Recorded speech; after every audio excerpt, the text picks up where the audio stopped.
بسم الله الرحمن الرحيم.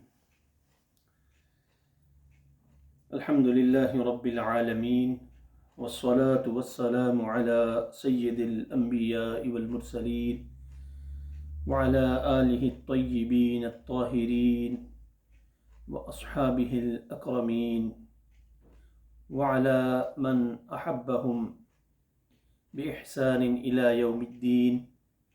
أما بعد فأعوذ بالله من الشيطان الرجيم. بسم الله الرحمن الرحيم. يا أيها الذين آمنوا اتقوا الله ولتنظر نفس ما قدمت لغد واتقوا الله إن الله خبير بما تعملون ولا تكونوا كالذين نسوا الله فأنساهم أنفسهم أولئك هم الفاسقون. صدق الله العظيم. رب اشرح لي صدري ويسر لي أمري واحلل عقدة من لساني يفقهوا قولي. إن الله وملائكته يصلون على النبي يا أيها الذين آمنوا صلوا عليه وسلموا تسليما. اللهم صل على سيدنا محمد وعلى آل سيدنا ومولانا محمد وبارك وسلم عليه. الصلاة والسلام عليك يا سيدي يا رسول الله وعلى آلك وأصحابك وسلم عليك يا شفيع المذنبين. الصلاة والسلام عليك يا سيدي يا رسول الله وعلى آلك وأصحابك وسلم عليك يا راحة العاشقين. سامعین عزیز وقار، جمعۃ المبارک کے اس مقدس اجتماع میں ہم حاضر ہیں. یہ شعبان المعظم کا آخری جمعۃ المبارک ہے.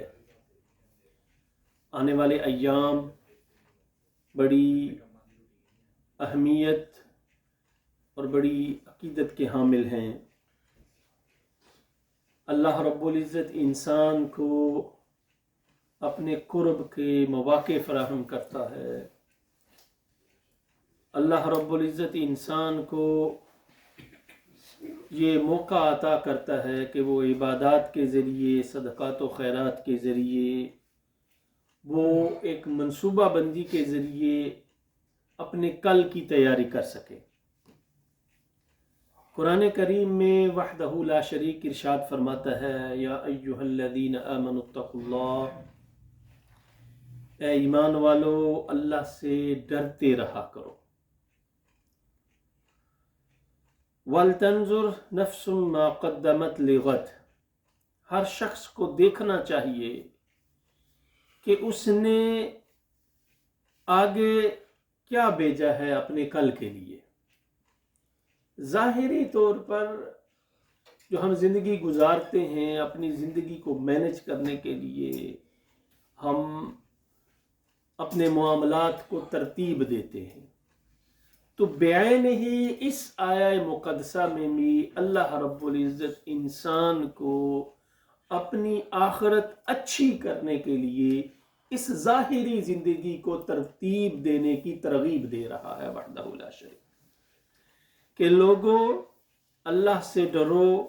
اور ہر شخص کو یہ دیکھنا چاہیے، ہر بندہ مومن کو یہ بات اپنے آگے رکھنی چاہیے کہ اس نے اپنے کل کے لیے وَلْتَنْظُرْ نَفْسٌ مَا قَدَّمَتْ لِغَدٍ، کل کے لیے اس نے آگے کیا بھیجا ہے. وَاتَّقُوا اللَّهَ، اللہ سے ڈرتے رہو. دیکھو اس جو اللہ رب العزت نے بات کہنی تھی اس سے پہلے بھی کہا اور اس سے بعد بھی یہ بات تاکید کے ساتھ کہی کہ اللہ سے ڈرتے رہو. ان اللہ خبیر بما تعملون، اللہ رب العزت کی ذات خوب آگاہ ہے جو تم کرتے رہتے ہو. اسلوب قرآن کا کتنا عظیم ہے. آپ دیکھیں ظاہری حیات میں جب کہیں سفر کرتے ہیں تو کسی کو کہتے ہیں آپ ادھر ایسے نہیں گاڑی چلانی کیونکہ کیمرے لگے ہوئے ہیں. تو یہاں بھی اللہ فرما رہا ہے اپنے کل کے لیے تم تیاری کرو اور یاد رکھو جو تم کرتے ہو اس سے میں باخبر ہوں. میرے ہاں کوئی ایکسکیوز نہیں چل سکتا. جو بھی کام تم کرو گے اللہ اس سے باخبر ہے. اور اگر تم یہ کام نہ کرو گے، اب سوال پیدا ہوتا ہے، اللہ نے کہا مجھ سے ڈرو اور اپنے کل کے لیے تیاری کرو، اور اگر تم یہ نہ کرو گے تو پھر کیا ہوگا؟ اس کا بھی جواب اگلی آیہ مقدسہ میں اللہ رب العزت نے ارشاد فرمایا وَلَا تَكُونُوا كَالَّذِينَ نَسُوا اللَّهَ فَأَنْسَاهُمْ أَنفُسَهُمْ. جو میں نے بات کہی ہے اس پہ عمل کرو، اگر عمل نہیں کرو گے تو پھر فرمایا وَلَا تَكُونُوا كَالَّذِينَ نَسُوا اللَّهَ. ان نادانوں کی مانند نہ ہو جانا جنہوں نے بلا دیا ہے، جو بھول گئے ہیں اللہ رب العزت کو، جنہوں نے اللہ کے احکامات کو، اللہ کی نصیحتوں کو انہوں نے بلا دیا، پسے پشت ڈال دیا. اور پھر فَأَنْسَاهُمْ، بس اللہ نے بھی ان کو خود فراموش کر دیا. اب دوستو اگر اللہ فراموش کر دے تو پھر کیا انسان کے پلے رہ جاتا ہے؟ تو اللہ فرماتا ہے مجھ سے ڈرتے رہو اور کل کی تیاری کرو، مجھ سے ڈرتے رہو. کل کی تیاری کے بعد اس سے ابتدا میں بھی اس کے آخر میں بھی کہا کہ مجھ سے ڈرتے رہو، اور جو تم کرتے ہو میں اس سے واقف ہوں، میں اس کی خبر رکھتا ہوں. کراما کاتبین یعلمون ما تفعلون. میں نے ایسے دو مقدس ہستیاں تم پہ چھوڑی ہوئی ہیں جو ہر وقت یعلمون ما تفعلون، جو تم کرتے ہو وہ اس کی تصویر کشی کر رہے ہیں، وہ لکھتے جاتے ہیں، وہ اسے لکھتے جا رہے ہیں. اب یہ نہیں ہو سکتا کہ بارگاہ خداوندی میں ہو اور پھر تم کوئی بہانہ بنا سکو. اللہ فرماتا ہے یہ دیکھیں نا، اگر کوئی کسی پہ الزام لگے کہ یار اس محفل سے یا اس گھر سے یا اس کار سے تم نے چوری کی ہے، 100 بندے کے سامنے وہ بندہ آ کے کہتا ہے نہیں میں نے تو ایسا نہیں کیا. اب وہ بڑی محفل میں اگر اس کا کوئی ویڈیو کلپ چلا دے کہ وہ واقعی وہ چیز چرا رہا ہے، اب ظاہر پہ دیکھیں اس انسان کے سامنے کیا بیتے گی. بیعینی ہی اللہ فرما رہا ہے کہ قیامت کے دن ایسا ہی ہوگا کرامن کاتبین یعلمون ما تفعلون. میں اب تمہیں بتا رہا ہوں یا ایھا الذین، مجھ سے ڈرو اور کل کی تیاری کرو. اگر نہیں کرو گے تو پھر ولا تکونوا کالذین نسوا اللہ، اگر مجھے بلا دو گے تو مجھے بھی تمہاری پرواہ نہیں ہے. فانساہم انفسہم، میں بھی تمہیں فراموش کر دوں گا. اولئک هم الفاسقون. اور مجھے بلانا، دیکھو اللہ کی یاد کو دل سے نکال دینا، فرمایا اولئک هم الفاسقون، یہ نافرمان لوگوں میں ان لوگوں کا شمار ہوگا. اور اگر تم کرو گے وہ کام جو میں نے کہا، مجھ سے ڈرو گے اور اپنے کل کی تیاری کرو گے، اور جب کل آئے گا تو پھر اللہ رب العزت کے ہاں بھی تمہیں خوشی نصیب ہوگی. اللہ جب نامہ اعمال دے گا تو فَأَمَّا مَنْ أُوتِيَ كِتَابَهُ بِيَمِينِهِ فَيَقُولُ هَاؤُمُ اقْرَءُوا کتاب. سب سے بڑی کامیابی ہے یہ، سب سے بڑی کامیابی ہے جس کا نامہ اعمال اللہ کے حضور دائیں ہاتھ میں دیا جا رہا ہے. تو وہ کیا کہے گا؟ فَيَقُولُ هَاؤُمُ اقْرَءُوا کتاب. آؤ میرا، جب بچہ کسی کلاس میں پاس ہوتا ہے تو وہ کیا کرتا ہے؟ دیکھا نا، جب آپ نے کہیں گاڑی کو بچہ پاس کرتا ہے تو وہ تصویریں بناتا ہے، وہ دیکھو میں گاڑی پاس کرتی ہوں. بیعین اللہ فرماتا ہے اگر تم کامیاب ہو جاؤ گے قیامت کے دن تو پھر انسان ہے، اللہ تصویر کشی کر رہا ہے. فَيَقُولُ هَاؤُمُ اقْرَءُوا کتابی، آؤ میرا نامہ اعمال پڑھو. انی ظننت انی ملاق حسابیہ، مجھے پکا یقین تھا کہ میں اللہ کے ہاں کھڑا ہوں گا اور حساب دوں گا. انی ظننت انی ملاق حسابیہ. اب فرمایا فہو فی عیشۃ راضیہ، بس یہ خوش نصیب ہے، اب پسندیدہ زندگی تو گزار، امن کی زندگی گزار.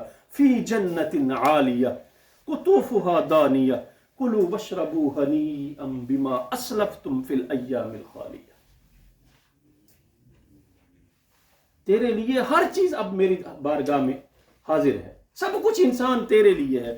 اور اگر اس کے برعکس ہوتا ہے تو پھر انسان کیا کرے گا؟ فرمایا وَأَمَّا مَنْ أُوتِيَ كِتَابَهُ بِشِمَالِهِ، وہ بد نصیب جس کو نامہ اعمال بائیں ہاتھ میں دیا جائے گا، جس نے کل کی تیاری نہیں کی، وہ آج ہی آج کو گنتا رہا، آج ہی آج کو دیکھتا رہا.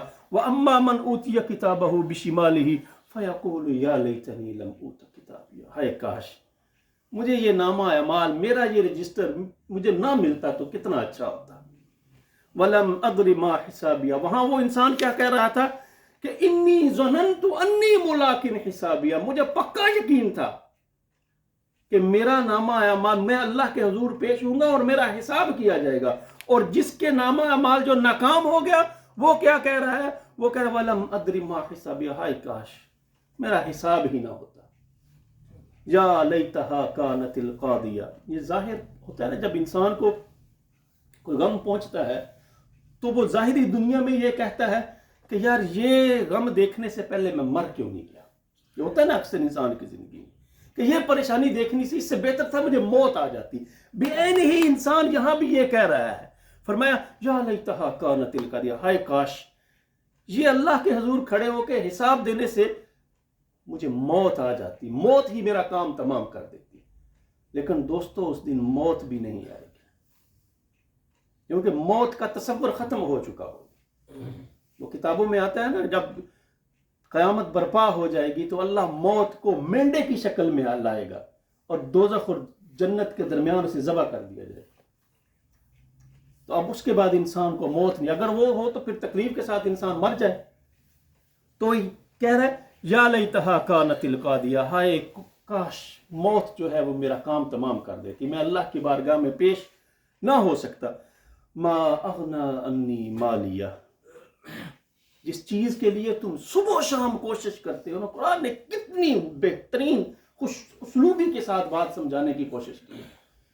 فرمایا وہ انسان پکارے گا اللہ کی بارگاہ میں ما اغنا انی مالیہ، جس مال کے لیے میں اللہ کے احکامات کو چھوڑتا تھا، جس مال کے لیے میں نمازوں کو چھوڑتا تھا، جس مال کے لیے میں نے کیا کیا نہیں کیا، ما اغنا انی مالیہ، اس نے مجھے آج کوئی فائدہ نہیں، ہلک انی سلطانیہ۔ اور اگر وہ کوئی صاحب اقتدار تھا، اگر اس کے پاس اختیار تھا، یہاں پہ اختیار چلتا تھا اس کا، اللہ نے اقتدار دیا ہوا تھا، تو وہ کہے گا ہلک انی سلطانیہ، آج میری بادشاہی بھی فنا ہو گئی۔ اس لیے یہ ایام ہمیں اس بات کی ترغیب دیتے ہیں کہ اپنے کل کی تیاری کرو، یا ایھا الذین آمنوا اتقوا اللہ ولتنظر نفس ما قدمت، کہ اللہ فرماتا ہے مجھ سے ڈرو اور اپنے کل کی تیاری کرو۔ جب دنیا کے کاموں میں انسان منصوبہ بندی کرتا ہے، کسی بھی کام کے لیے انسان تیاری کرتا ہے، تو اپنے کل کے لیے کیوں نہ تیاری کرے۔ آخری حدیث ایک پیش کرتا ہوں، کئی دفعہ آگے بھی میں نے یہ بات کی ہے کہ اس ظاہری دنیا کو جس کے لیے ہم سب کچھ کرتے ہیں اور جس کل کے لیے اللہ ہمیں حکم دے رہا ہے یا ایھا الذین آمنوا اتقوا اللہ ولتنظر، اس کے مقابلے میں کیا اہمیت۔ آقا علیہ الصلوۃ والسلام نے فرمایا واللہ ما الدنیا فی الآخرۃ الا مثل ما یجعل احدکم اصبعہ فی الیم، سمندر کے سامنے کھڑے ہو کر ہاتھ ڈبوئیں، انگلی ڈبوئیں، اور جتنا پانی آپ کی انگلی کے ساتھ لگتا ہے اس پانی کی سی یہ دنیا ہے۔ اس کے لیے تو سب کچھ کرتے ہو، اور فرمایا اس کے لیے تم کچھ نہیں کرتے۔ اس لیے اس کے لیے بھی، اس دنیا کے لیے بھی، اس آخرت کے لیے بھی، اس کل کے لیے بھی سب کچھ کرو۔ ان لوگوں کی طرح نہ ہو جانا وَلَا تَكُونُوا كَالَّذِينَ نَسُوا اللَّهَ، اور اگر مجھے بلا دو گے تو پھر یاد رکھو میں بھی تمہیں فراموش کر دوں گا۔ فَأَنْسَاهُمْ أَنفُسَهُمْ أُولَٰئِكَ هُمُ الْفَاسِقُونَ، یاد رکھو پھر مجھے بلانا ایسے ہی ہے گویا تم نافرمان ہو گئے ہو۔ میں دعا ہے اللہ رب العزت ہم سب کو عمل کی توفیق عطا فرمائے۔ جو آنے والے ایام ہیں، جو رمضان المبارک کے ایام آ رہے ہیں، اس کے فیوز و برکات سے ہمیں مستفید ہونے کی توفیق عطا فرمائے۔ وآخر دعوانا ان الحمد للہ رب العالمین۔ سنتے ہیں آپ۔